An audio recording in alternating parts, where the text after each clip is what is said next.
আসসালামু আলাইকুম, আমি ইসরাত জাহান।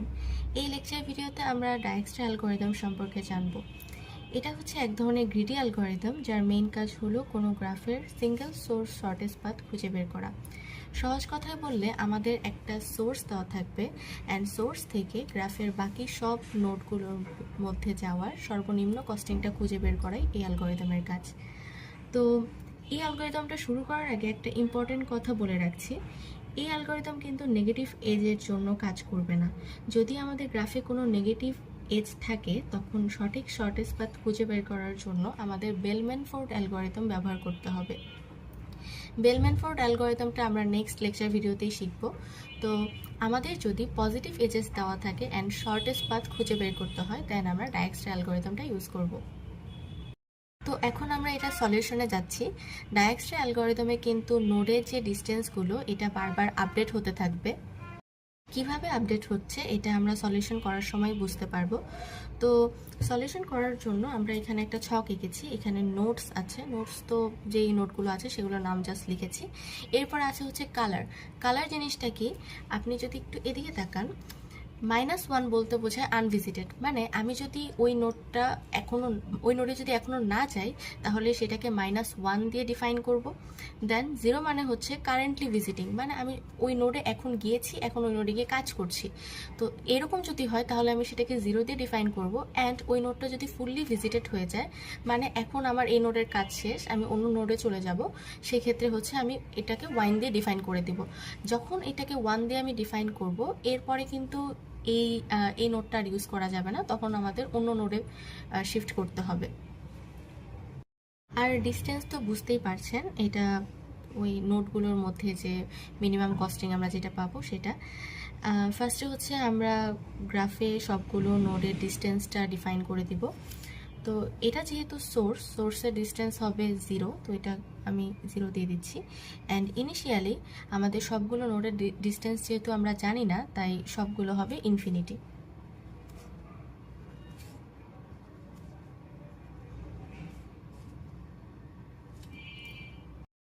প্রথমে সবগুলো নোডই কিন্তু আনভিজিটেড, তাই আমি সবগুলো নোডের কালার করে দিচ্ছি -1।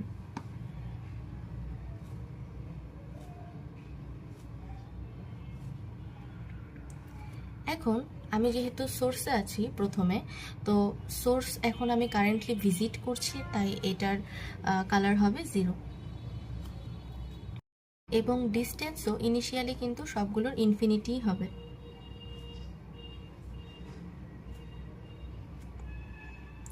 এখন দেখেন সোর্স থেকে আমরা কোথায় কোথায় যেতে পারছি। সোর্স থেকে আমরা টিতে যেতে পারি, ডিস্টেন্স হচ্ছে 10। তো সোর্স থেকে টিতে যাওয়া যায়, ডিস্টেন্স হচ্ছে 10। অ্যান্ড সোর্স থেকে ওয়াইতে যাওয়া যাচ্ছে, ডিস্টেন্স হচ্ছে 5।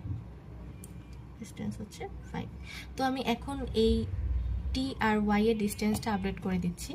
টি এর ডিস্টেন্স হবে এখন 10 আর ওয়াই এর ডিস্টেন্স হবে 5। এস থেকে যেহেতু আর কোথাও যাওয়া যায় না, তার মানে এস হচ্ছে ফুললি ভিজিটেড, এখন এটার কালার 1 হয়ে যাবে।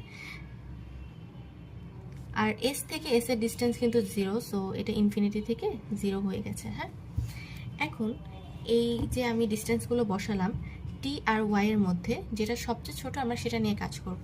ওয়াই হচ্ছে সবচেয়ে ছোট, তাই এখন আমি ওয়াইকে ভিজিট করছি, কারেন্টলি ভিজিট করছি, অ্যান্ড দেখবো ওয়াই থেকে কোথায় কোথায় যাওয়া যায়। এবার একটু ভালো মতো খেয়াল করবেন, দেখেন ওয়াই থেকে টিতে যাওয়া যাচ্ছে। হ্যাঁ, ওয়াই এর ভ্যালু কিন্তু 5, ডিস্টেন্স হচ্ছে 3, তাহলে টোটাল কস্টিং কত পড়ে? 8। সেটা এই 10 থেকে ছোট, যেহেতু আমরা শর্টেজ খুঁজছি তাই এখন ডিস্টেন্সটা হবে 8। আমি ডিস্টেন্সটা চেঞ্জ করে 8 দিয়ে দিচ্ছি। ওয়াই থেকে টিতে যাওয়ার ডিস্টেন্স হচ্ছে 8। তারপরে দেখেন ওয়াই থেকে এক্সে যাওয়া যায়, ওয়াইয়ের ভ্যালু 5, ডিস্টেন্স 9, টোটাল হবে 14। তো এক্সের ডিস্টেন্স হচ্ছে 14, এটা আমি আপডেট করে দিচ্ছি। ওয়াই থেকে জেডে যাওয়া যাচ্ছে, ডিস্টেন্স হচ্ছে 5 + 2 7, তো জেডের ডিস্টেন্স হচ্ছে 7, আমি এটাকে আপডেট করে দিচ্ছি।